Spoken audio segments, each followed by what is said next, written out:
Ayun, magandang hapon po mga bossing. Ito na po yung yung binaybak po nating Toyota small body na ang makina for EFE, EFI engine, indicated po sa papel. Ayan po, okay na po siya uli. Bumalik siya sa dating alindog niya. Gawa ng maraming pagkakuha po natin, marami talaga siyang pagawain na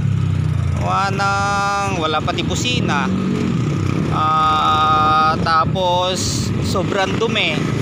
Ayan po, ngayon okay na siya uli. Pwede na po siya uli mga bossing. Bumalik siya sa dating kisig niya. Ayan, original na bolt tray na TE. Makakapal din po mga goma niya mga bossing. Ayan may guhit pa siya sa gitna. Yung kulay pula na yun Ayan, 15 po yan, yung na yan, na mags na yan.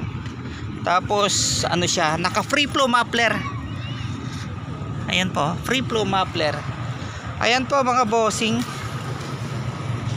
Yan po ang view niya pag nasa malayo. Poging Toyota small body na for AFA makina. Tapos ang kagandahan po nito, naka wagon face. Naka wagon face na siya, tapos JDM bumper. Ayan, wagon face 3-liner saka GDM bumper na po mga bossing. Tapos ang likod naman po nito, naka na rin po pala to, rain visor, naka chrome hasang. Tapos GDM tail light, GDM garnish. Tapos GDM na rin po yung bumper niya sa likod. Ayan po mga bossing. Tingnan po naman natin ang view niya dito. Yun pugi na siya uli. Hindi na nung kagaya ng pagkakuha natin. Nakala mo mukhang basura na. Grabe. Halos maghapon ko pong ginawa. Ngayon tatapos lang. Ayan po ang upuan niya sa likod, naka leather seat. Ito na ang view niya pag nasa likod ka mga bossing. Ayan, nagpalit din pa ako pati manobela niya. Pati yung yung push button ng busina, bago din po yan. Bagong palit. Ayan po ang view niya pag nasa likod.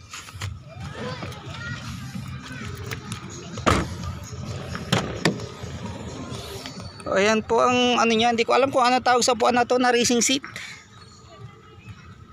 Parehas po nasa harap. Ayan po mga bossing, lahat po ng gauge niyan gumagana. Ito nakakarbon siya Pati yung shift knob nakakarbon. Pati ito nakakarbon din siya Momo steering wheel. Lahat po ng gauge gumagana. Malamig din po aircon. Gawa ng nung kinuha po sa akin to ay pinagawa ko din po aircon nito. Nakalaminated na condenser, nakalaminated din po na evaporator, tapos naka 15C na compressor. Yan po ang ceiling niya, stock lang mga bossing.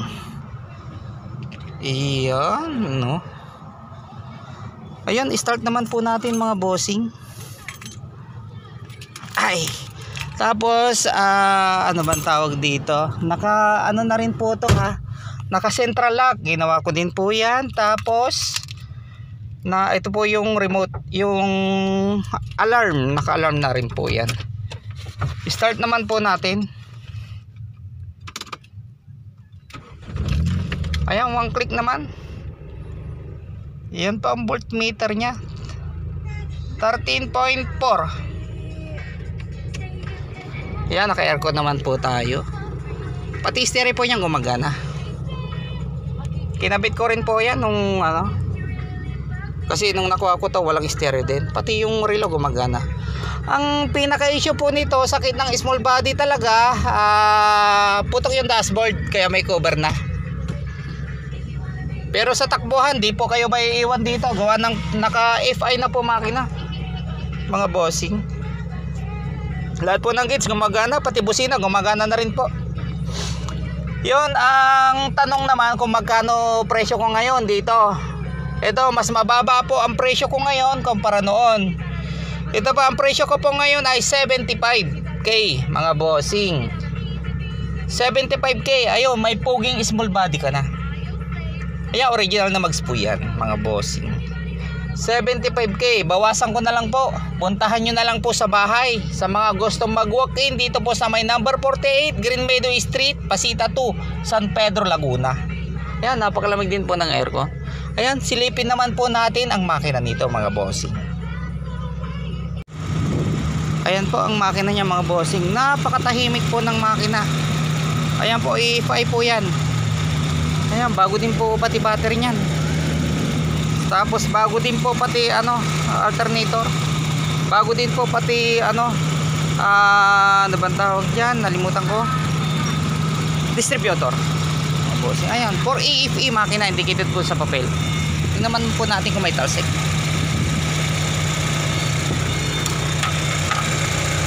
Ayan po mga bossing.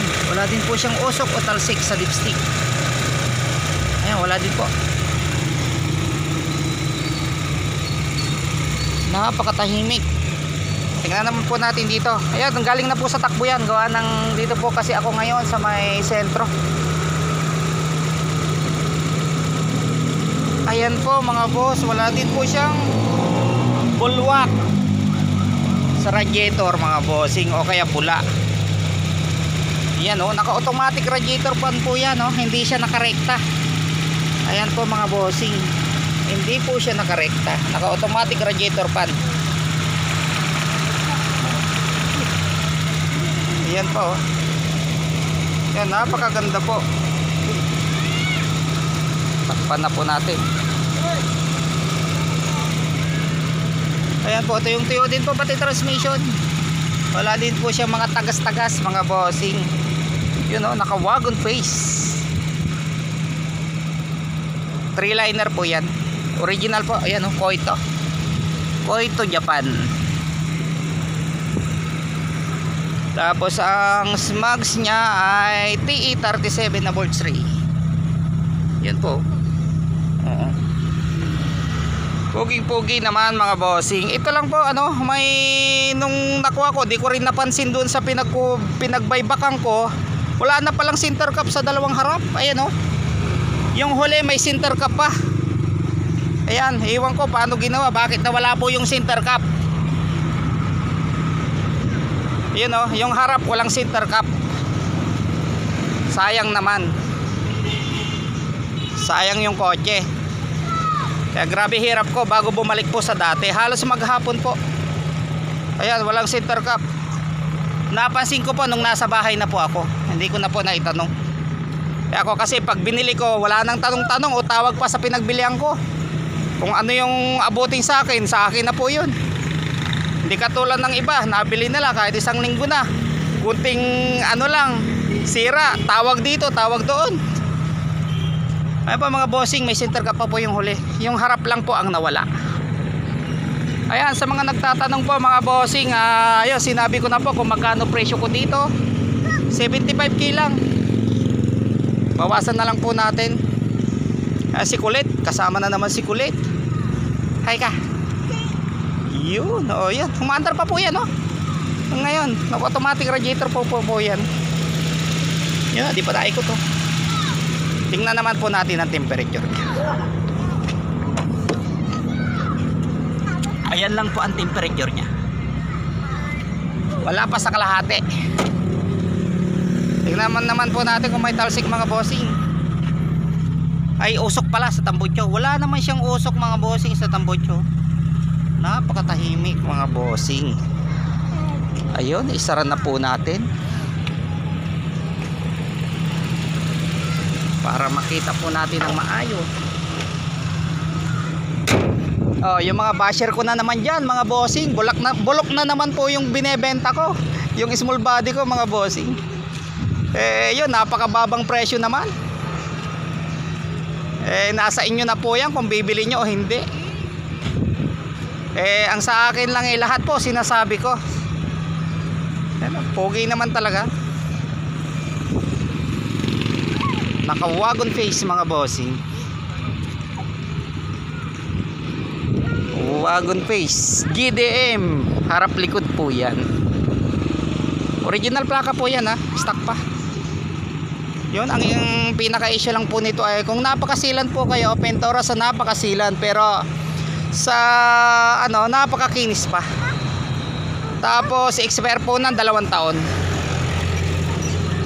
Ayan o, racing, isa na lang po yung ano, wiper. Pero gumagana po yan.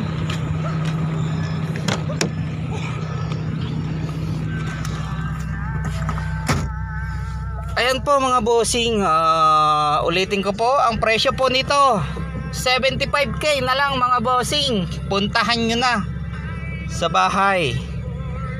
Ayan, anong oras na po ngayon? Mag-aalas 5 na po ng hapon. 4:54 na po mga bossing. Kaya medyo makulimlim na. Wala na siyang masyadong init.